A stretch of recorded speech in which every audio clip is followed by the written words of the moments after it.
Hey guys, welcome back to my channel. Today I have a fun project for you guys that is simple, affordable, thrifty, all the things that I'm about here.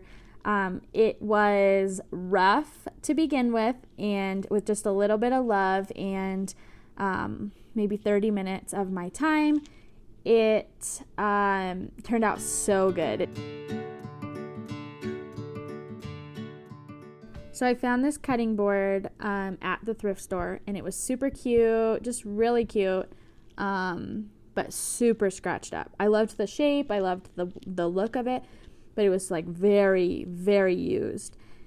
So I grabbed it. It was like $2, $2.50. I brought it home and I sanded it down, and just like how it turned out is so good. So follow along and let's jump into it. So I grabbed this from Goodwill the other day and I'm really excited about it. It was $3.99 and it's really scratched up, but I loved the look and the coloring and the shape. So I'm going to sand it and get it back down to a smooth surface, and then we'll see what it looks like from there. You can tell it's just really scratched. So I'm going to sand it down and I will show you guys what it looks like.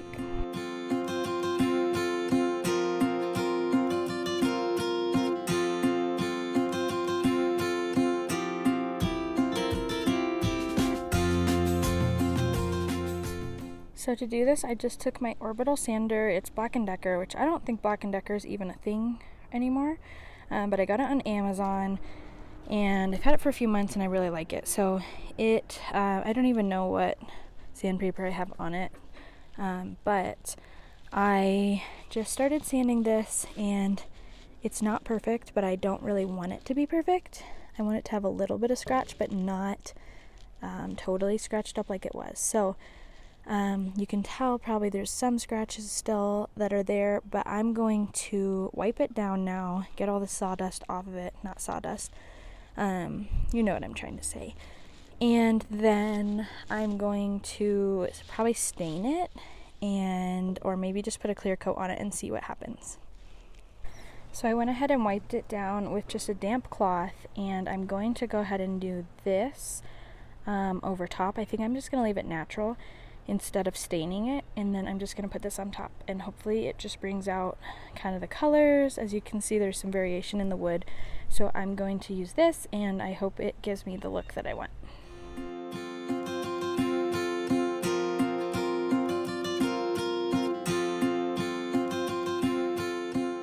This stuff, basically you apply it on your item and then let it dry 10 or 15 minutes, and then you polish with a cloth. So I've used it before. I actually used it on some nightstands, and those turned out really good. So I'm excited. It just kind of gave some hydration to the cutting board. So in the video, I kind of shared that I was going to use that clear wax, the finishing wax, and I did that and it looked really hydrated, but then it kind of like soaked in and then kind of dried up and it looked dry again. So I brought it into my kitchen, put some coconut oil on it, and it looks super good. So that's what I did. I didn't do any sort of stain. I literally just sanded it down and then I put coconut oil on it, and I love the way that it looks. It just looks really natural and really cute. So yeah, so that was the change that I made. I didn't stain it, which I'm glad that I didn't because it didn't need it.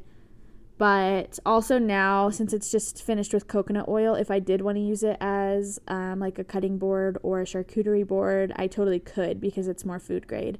I'm not sure if that finishing wax is food grade. Probably not.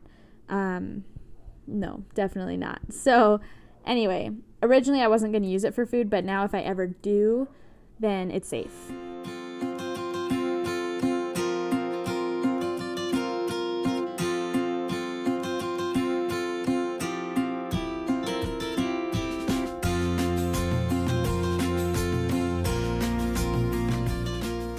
So this could save you so much money if you are looking for some sort of cutting board or charcuterie board, because at like TJ Maxx, even something like this brand new would probably be like 20 to 30 bucks. So I think it was a steal, super worth the effort. It really didn't take very long. I just sanded it down really good and then put the coconut oil on it. So if it ever gets to looking dry again, I'll just put more coconut oil on it and it's good to go. So I think the whole thing, I already had the coconut oil, already had the sander and everything. So the whole thing just cost me the price of the cutting board, which I want to say was $250. So super worth it. And I love the way that it turned out. If you liked this video, go ahead and subscribe. I post a new video just like this along with a blog post every Friday, and you can expect DIY, simple living, and making a house into a home on a budget. Thanks so much for watching. I hope you guys have a good week.